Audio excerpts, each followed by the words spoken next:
சம்பந்தப்பட்டது என்பதால்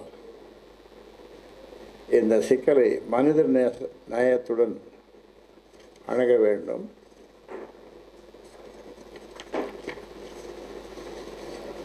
இரு நாட்டு மீனவ அமைப்புகளின் பேச்சுகளுக்கு விரைவாக ஏற்பாடு செய்ய வேண்டும் என்றும் முடிவு செய்யப்பட்டது.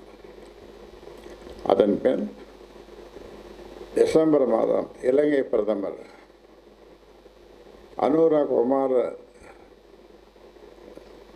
திசநாயகா டெல்லி வந்து இந்திய பிரதமருடன் பேச்சு நடத்திய போதும் இந்த கோரிக்கை வலியுறுத்தப்பட்டது. ஆனால் அதன் பின்